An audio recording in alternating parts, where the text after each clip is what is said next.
this is Belle from Belle's Book Reviews again, and today we are going to be reviewing Crying in H-mart by Michelle Zauner. This book is a memoir about Michelle Zauner's experience with her mother having cancer. I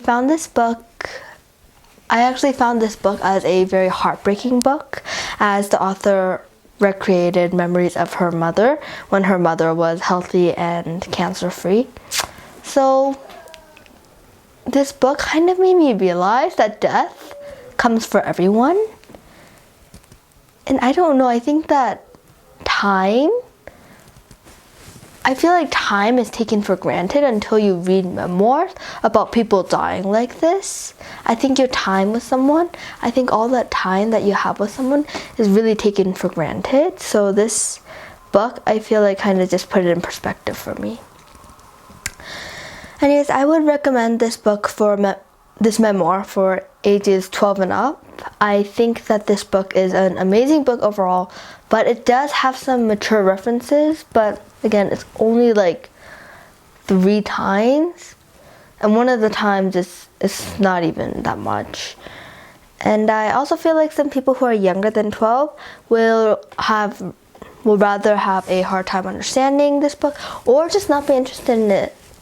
So I think it's better to read this book when you're 12 or older, but at the same time, I'm not really sure about this age recommendation because I feel like it goes both ways. I think that this book is a good book to teach younger people, like people of all ages, how time is limited and how your time with someone else is precious and that you should treasure it.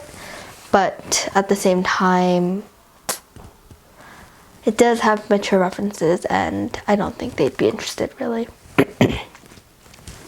The author's purpose, I feel like, is to keep the memory of her mother alive first off.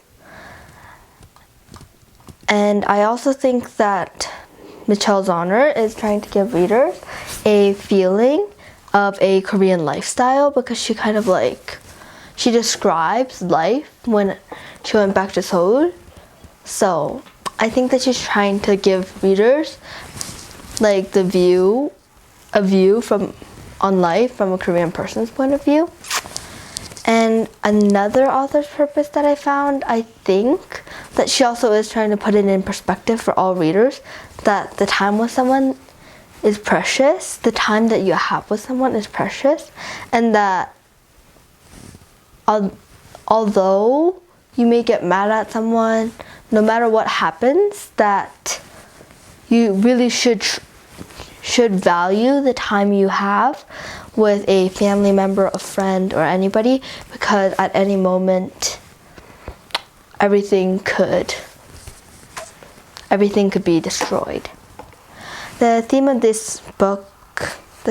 this book, there are a few, but most of them I'm pretty sure are obvious. One is obviously grief. This one, like just reading the summary, it should be easy to just figure out. So obviously, since the entire book is about her mother's death and Miss Zauner trying to get over it, so obviously grief is the main theme. And I think that grief is something that a lot of people can relate to. So I think the majority of the middle of this book or really the the 2 3/3 of this book, I think those are really based around grief. Another theme I feel like is family. So I'm not sure if I can really say that it's a theme because the author's family, I feel like, falls apart over time. Like once her mom dies, then like she and her dad, they go on this entire vacation together, try to get over it all and all, but really they just fight, and I don't think that Michelle's dad and she have a very close relationship, but at the same time, like Michelle's mom and the author, I feel like they had a very close relationship. But overall, when her mother was alive, I feel like this family was a very close-knit family, and I think that I can say that that counts as a theme of family. So in the first third of the book, I think that this is the key theme that the entire first third of the book revolves around. So those are all the themes that I found, and I had a few things I really liked about this book. So one thing that I really liked was the fact that this book, I kind of feel like it was sort of organized into 3 different parts. Because like, it didn't really say part 1, part 2, and part 3. But at the same time, like 1/3 of the book was the before, where like she's just recreating memories with her mom, just about her mom being healthy, them having a good time together. In the middle, I feel like, is the second third of the book. I feel like, just about Michelle's mom dying, having cancer and everything. And the third third of the book, I feel like revolves around the third third of the book. I feel like the third third of the book is kind of just Michelle getting over it, I guess, because she never really does get over her mother's death. Just like, I guess the third third of the book is just about her trying to recover from this. But overall, this layout, although it doesn't really say part 1, part 2, and part 3, I feel like it kind of made it neater, because like you kind of had these slow transitions between each third, so I really liked that about it. I also really liked how descriptive all of the scenes were, because like when she was describing her stay in Korea, she could just recreate all these memories of what she had done. So I really loved how she kind of like just painted an image of whatever was happening in the reader's head. She really did do an amazing job at helping me picture everything that was happening. And the last thing that I really loved about this book was her and her mother's relationship, because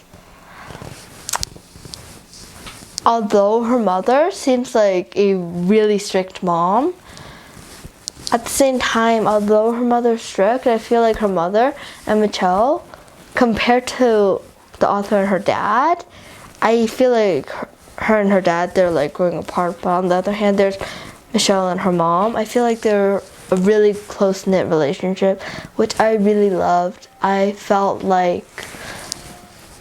really felt like her mother's death actually affected Michelle more. But at the same time, I did love how in the first third of the book, all of the scenes were about what happened with her mother. And I don't have anything bad to say about this book.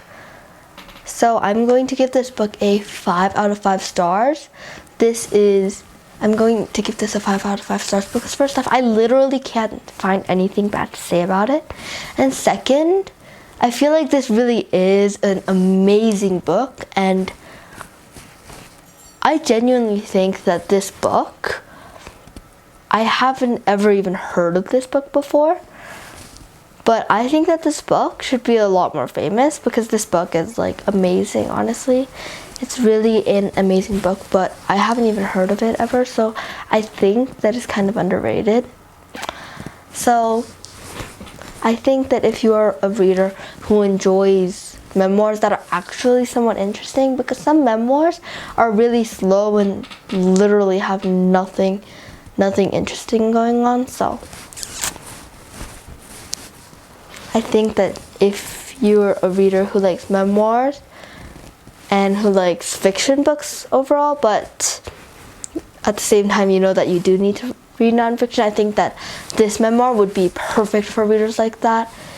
Thanks for watching and have a great day, everyone. Bye!